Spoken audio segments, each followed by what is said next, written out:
birds were seated on their throne when they arrived, with a great crowd assembled about them. All sorts of little birds and beasts, as well as the whole pack of cards.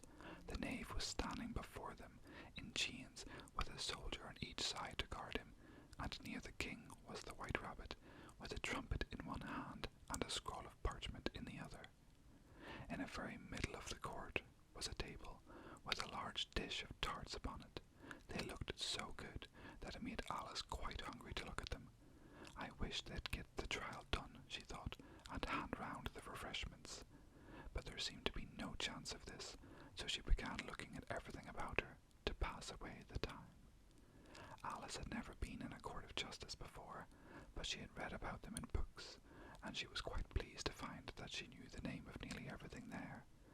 "That's the judge," she said to herself, because of his great wig. The judge, by the way, was the king, and as he wore his crown over the wig, he did not look at all comfortable, and it was certainly not becoming. "And that's the jury box," thought Alice, "and those 12 creatures." She was obliged to say creatures, you see, because some of them were animals, and some of them were birds. "I suppose they are the jurors." She said this last word 2 or 3 times over to herself, being rather proud of it, for she thought, and rightly too, that very few little girls of her age knew the meaning of it all. However, jurymen would have done just as well. The 12 jurors were all writing very busily on slates. "What are they doing?" Alice whispered to the Griffin. "They can't have anything to put down yet, before the trial's begun." "They're putting down their names," the Griffin whispered in reply, for fear they should forget them before the end of the trial. "Stupid things," Alice began in a loud, indignant voice, but she stopped hastily, for the white rabbit cried out, "Silence in the court," and the king put on his spectacles and looked anxiously around to make out who was talking. Alice could see, as well as if she were looking over their shoulders, that all the jurors were writing down "stupid things" on their slates, and she could even make out that one of them didn't know how to spell stupid, and that he had to ask his neighbour to tell him. "A nice muddle their slate'll be in before the trial's over," thought Alice. One of the jurors had a pencil that squeaked.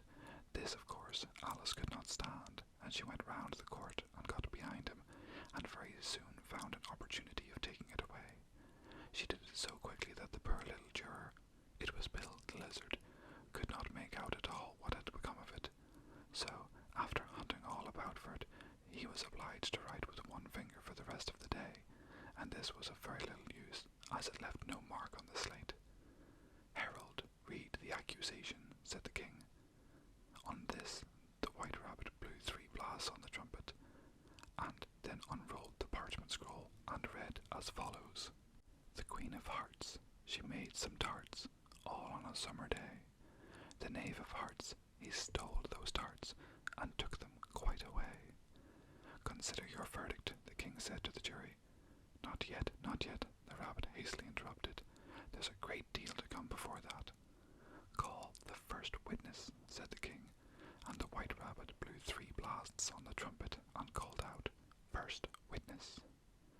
The first witness was the Hatter. He came in with a teacup in one hand and a piece of bread and butter in the other. "I beg pardon, your majesty," he began, "for bringing these in, but I hadn't quite finished my tea when I was sent for." "You ought to have finished," said the king. "When did you begin?" The Hatter looked at the March Hare, who had followed him into the court, arm in arm with the Dormouse. 14th of March, I think it was," he said. 15th, said the March Hare. 16th, added the Dormouse. "Write that down," the king said to the jury, and the jury eagerly wrote down all 3 dates on their slates, and then added them up and reduced the answer to shillings and pence. "Take off your hat," said the king to the Hatter. "Stolen," the king exclaimed, turning to the jury, who instantly made a memorandum of the fact.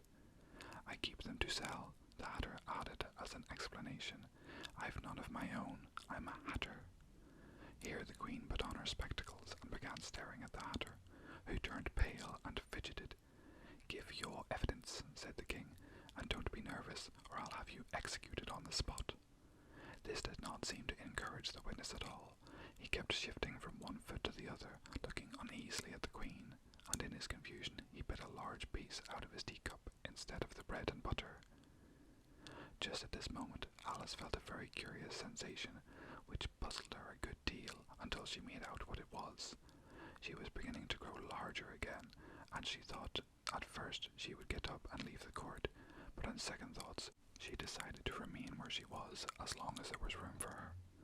"I wish you wouldn't squeeze so," said the Dormouse, who was sitting next to her. "I can hardly breathe." "I can't help it," said Alice very meekly. "I'm growing." "You've no right to grow here," said the Dormouse. "Don't talk nonsense," said Alice more boldly. "You know you're growing too." "Yes, but I grow at a reasonable pace," said the Dormouse. "Not in that ridiculous fashion." And it got up very sulkily and crossed over to the other side of the court.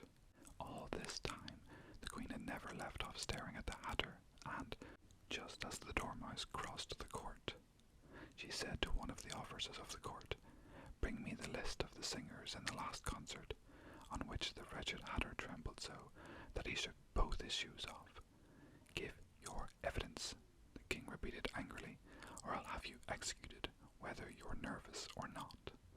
"I'm a poor man, your Majesty," the Hatter began in a trembling voice, "and I hadn't begun my tea, not above a week or so, and what with the bread and butter getting so thin, and the twinkling of the tea." "The twinkling of the what?" said the King. "It began with the tea," the Hatter replied. "Of course twinkling begins with the tea," said the King sharply. "Do you take me for a dunce? Go on." "I'm a poor man," the Hatter went on, "and most things twinkled after that. Only the March Hare said—" "I didn't," the March Hare interrupted in a great hurry. "You did," said the Hatter. "I deny it," said the March Hare. "He denies it," said the King. "Leave out that part." "Well, at any rate," the Dormouse said. The Hatter went on, looking anxiously round to see if he would deny it too, but the Dormouse denied nothing, being fast asleep. "After that," continued the Hatter, "I cut some more bread and butter." "But what did the Dormouse say?" one of the jury asked. "That I can't remember," said the Hatter. "You must remember," marked the King, "or I'll have you executed." The miserable Hatter dropped his teacup and bread and butter, and went down on one knee. "I'm a poor man, your Majesty," he began. "You're a very poor speaker," said the King. Here one of the guinea pigs cheered, and was immediately suppressed by the officers of the court. As that is a rather hard word, I will just explain to you how it was done. They had a large canvas bag, which tied up at the mouth with strings. Into this they slipped the guinea pig, head first, and then sat upon it. "I'm glad I've seen that done," thought Alice. "I've so often read in the newspapers, at the end of trials, there were some attempts at applause, which was immediately suppressed by the officers of the court, and I never understood what it meant till now." "If that's all you know about it, you may stand down," continued the King.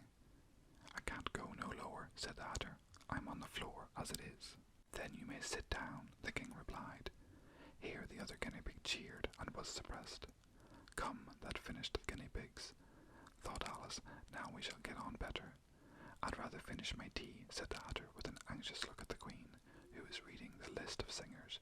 "You may go," said the King, and the Hatter hurriedly left the court without even waiting to put his shoes on. "And just take his head off outside," the Queen added to one of the officers, but the Hatter was out of sight before the officer could get to the door. "Call the next witness," said the King. The next witness was the Duchess's cook. She carried a pepper box in her hand, and Alice guessed who it was, even before she got into the court. By the way, the people near the door began sneezing all at once. "Give your evidence," said the King. "Shan't," said the cook. The King looked anxiously at the White Rabbit, who said in a low voice, "Your Majesty must cross-examine this witness." "Well, if I must, I must," the King said with a melancholy air, and, after folding his arms and frowning at the cook till his eyes were nearly out of sight, he said in a deep voice, "What are tarts made of?" "Pepper mostly," said the cook. "Treacle," said a sleepy voice behind her. "Collar that dormouse," the Queen shrieked out. "Behead that dormouse, turn that dormouse out of court, suppress him, pinch him, off with his whiskers." For some minutes the whole court was in confusion getting the dormouse turned out, and by the time they had settled down again, the cook had disappeared. "Never mind," said the King,